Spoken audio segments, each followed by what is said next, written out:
Welcome to this episode of our book read through of Elon Musk, Woke Messiah. We left off on this page. Starts off with a Bertrand Russell quote that reads, "Science does not aim at establishing immutable truths and eternal dogmas. Its aim is to approach the truth by successive approximations, without claiming that at any stage final and complete accuracy has been achieved." Interesting. That reminds me, what's that Elon Musk quote? You assume that you're wrong and you just try to be less wrong. That's the goal as you learn more.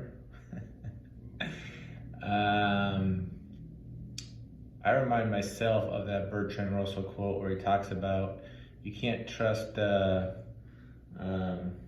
stupid person's account of a smart person because they reword it so they can understand it. Oh, brother. Okay. Below that, let's see.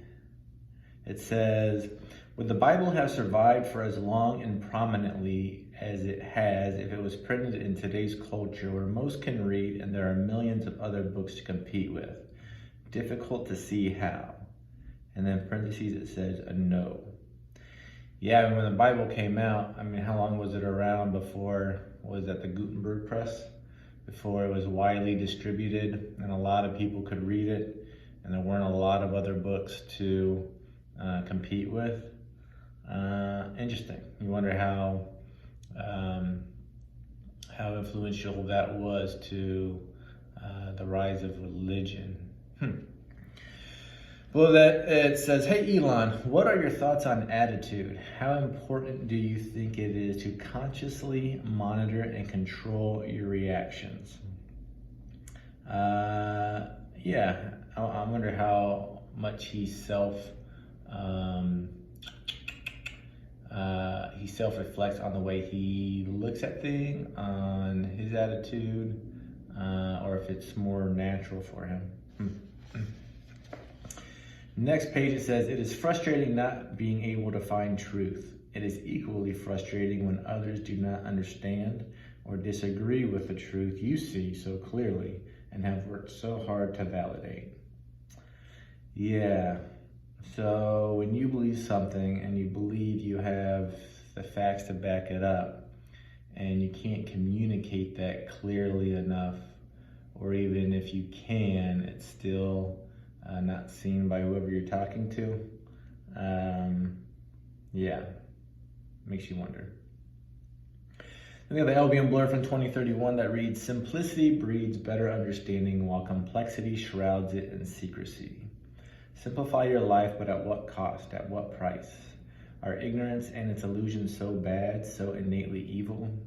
Gratitude is the simplest emotion, to know one's place, the simplest and most true. It removes all doubt. Be grateful, but at what cost? Is there a cost? All virtues, like all vices, come with a distinct price. Why do we validate supposed virtues and condemn social vices? The line between the two is simply non-existent, just different, existing only in the minds of men." Yeah, virtue and vices. Are they just defined differently by society? Probably to some degree. And then in bold it says, "Gratitude is the simplest emotion, the simplest and most true." And at the bottom there's a Bertrand Russell quote that reads, "Is a man what he seems to the astronomer, a tiny lump of impure carbon and water crawling impotently on a small and unimportant planet? Or is he what he appears to Hamlet? Is he perhaps both at once?" And then in parentheses it says carbon and water. Yeah, that theme of duality and being multiple things at the same time. And that can be very hard to negotiate through and to figure out how to go through life when you're constantly can see both sides, or it's hard to, there's sometimes not just one right answer. Next page, a Bertrand Russell quote that says, "Very few people are able to discount the effect of circumstances upon their own characters." Are able to discount the effect of circumstances upon their own characters. Is that how much your environment affects you? Maybe. We have an LBM blur from 2048 that reads, "Time does not interest me nearly as much as change. Perhaps time is nothing more than change, constant, evolving change. For if nothing changed, how could we possibly measure time? How much this change affects us in every imaginable way. How averse we are to change in every imaginable way. Perhaps because we seek truth, an unchanging and unmoving truth. Things that do not change we accept blindly as true. This leaves us living with false ideas and false beliefs. Ideas founded on no logic or proof, only mortal time. Change, I believe, is a testament to our supreme ignorance." And in bold it says, "For if nothing changed, how could we possibly measure time?" Yeah, I think they're definitely inextricably linked, the two. And like we talked about, if it wasn't hard enough to nail down some certain truths, with everything constantly changing, it seems like it makes the truth even harder to grasp sometimes, maybe. Below that it says, "It is not hard to realize how relatively insignificant we are in time and size compared to the whole. It is even easier to forget this and resume our selfish, self-serving lives." So I think we can see and understand a lot of these principles of how ignorant we are, maybe how our environment has a huge effect on us, the effect of balance and whatnot. But then it seems we just as easily compartmentalize that and go about living our lives not considering that stuff, maybe. Humans are interesting creatures for sure.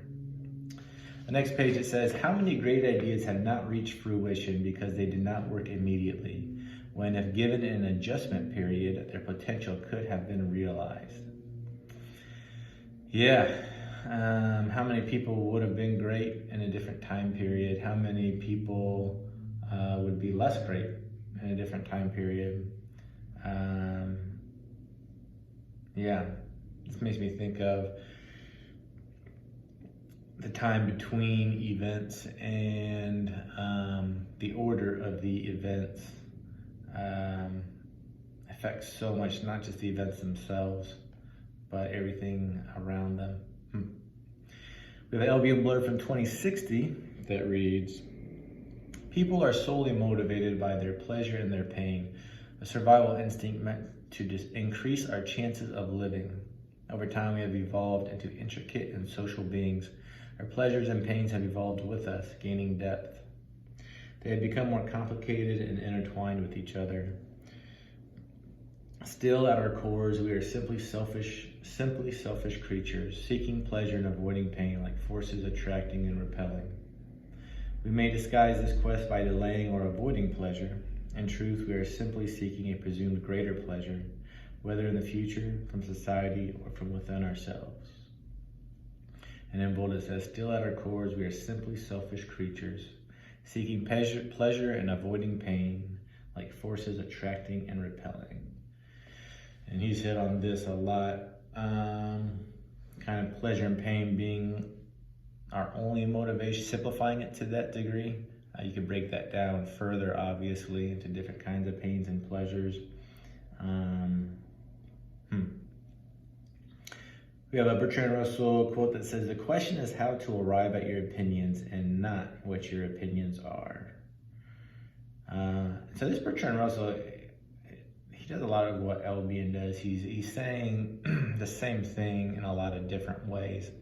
And I don't know if that's just trying to give that idea a little bit more depth.